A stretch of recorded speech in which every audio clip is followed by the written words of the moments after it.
Hi viewers, I am Vanilla, working as a professor in the Department of Civil Engineering. Today we are looking into the topic of composting, which is coming under the solid waste management.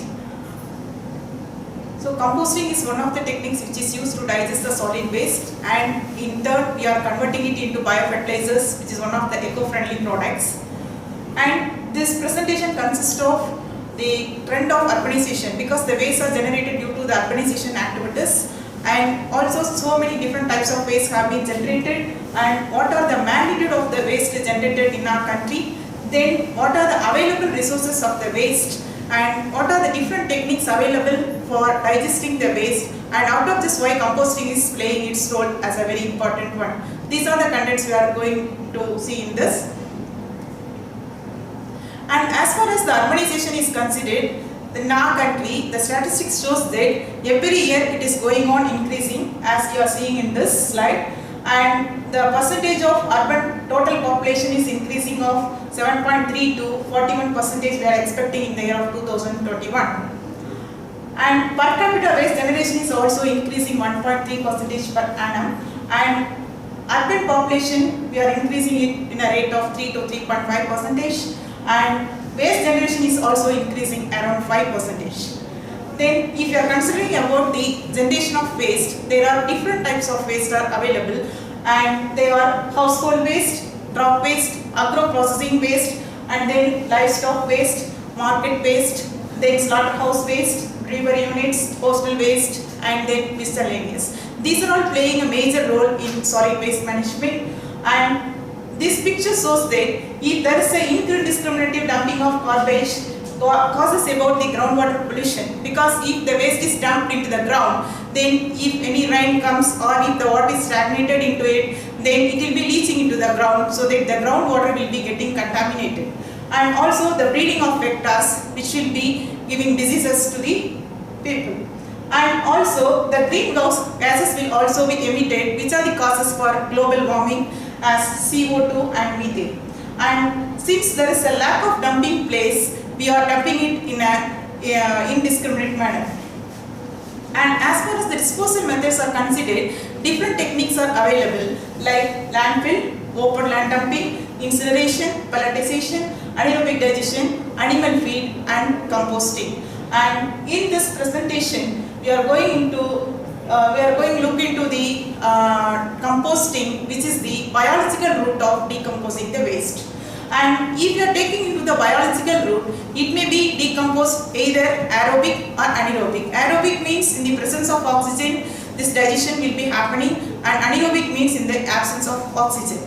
And the aerobic process, the methods available are passive piles, windrow composting, and aerated static pile, invisible system, and vermicomposting. And nowadays vermicomposting is very familiar, because we are using different types of forms to decompose the waste. And in anaerobic, it is called as biomethanization, because in anaerobic digestion process, methane is the byproduct which will be coming out.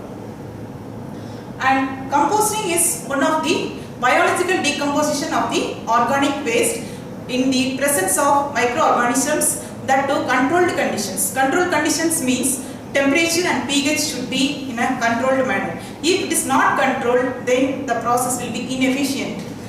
Here we can see the advantages and disadvantages. Actually, it eliminates the waste volume, and also the cost is lower, that is less capital investment, and also the carbon will be recycled into the soil. And main disadvantage is it requires energy for aeration, and also more working area is needed.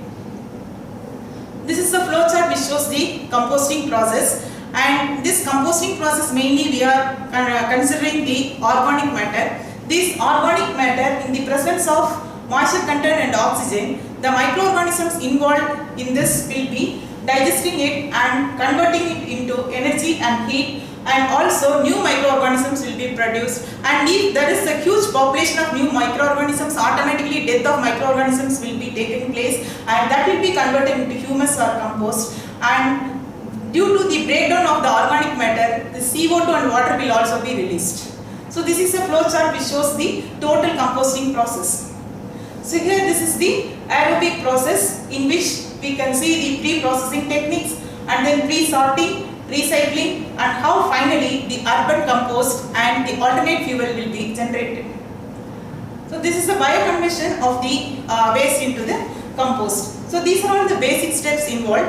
First, we have to spread over the waste in any platform that will be made into either brickwork platform or concrete platform, and then that should be heaped into long rows, and then it has to be treated with the slurry substrate. Actually, slurry substrate will be acting as the bioconversion. It will be activating the action of microorganisms, that is, it will be accelerating the bioconversion process.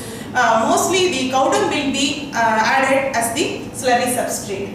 And then moisture has also to be maintained, and frequent aeration should also be done for fermentation process. Then temperature of the heap should be rises to 75 degrees centigrade, as in this temperature all the pathogens, that is disease-producing microorganisms, will be killed. And then organic biomass will be changing its color to dark brown color, and which will be used for the biofertilizers. And this process will be done for quality control also, because we have to look into the quality of the compost, because we know that quality means what is the NPK value of the compost. Based on that only it can be used as a fertilizer. So this is the setup how the composting process should be done. As I have mentioned, this should be spread into the concrete platform. Either it has to be brick paved or it can be cement paved, and then it has to be heaped into windrows. The dimension of the windrow will be of 2 meter height, 4 meter width, and 100 meters length. And we have to do the inoculation. Inoculation is nothing but accelerating the process of the microorganisms, and for that we are adding the cow dung. And then moisture also should be controlled. For that we have to spray the adequate water. So overturning will also has to be done, because the top layer will be maintaining the aeration condition always. But if the heaping is maintained for a long time, then what automatically will happen will be the bottom will be maintaining the anaerobic conditions. So that we have to do the overturning process in order to maintain the aeration. And then temperature should also be maintained as 75 degrees centigrade, as already I have mentioned that it is used for killing the pathogenic microorganisms. And this graph shows the relationship between the temperature, time and pH value, because the temperature is increasing up to mesophilic range, and in the thermophilic stage it will be coming down, and then automatically it will be cooling down, and finally maturing is taking place. And the color will be, organic biomass will be of dark brown color after the decomposition process, and this will be, the compost will be matured, and we have to do the sieving process in order to get a uniform size of biofertilizer. So here there are different types of sieve sizes which can be used for sieving process, and finally fine grade compost we can obtain, which is having the manual value.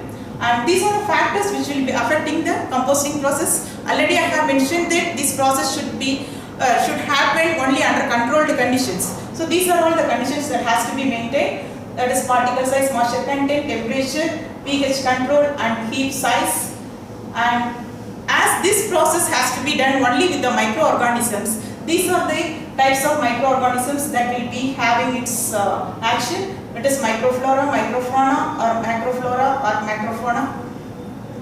Then for judging the good quality control of the compost, it should be of dark brown to black color, and the structure should be of crumbled in nature, and carbon to nitrogen ratio should be of 10:20, and also it should have pleasant earthy smelling, and it should not attract the flies. These are the criteria for judging the good quality compost. Then the compost standard are this thing: moisture content, organic matter, then carbon to nitrogen ratio and pH. And these are the benefits of composting. Actually, the composting will be used to reduce the use of expensive chemicals, and it will mitigate the pollution and environmental degradation, and it increases the efficiency of the biofertilizers. So finally, I conclude that the composting of the waste will be leading to the pollution abatement, which is one of the eco-friendly products. Thank you.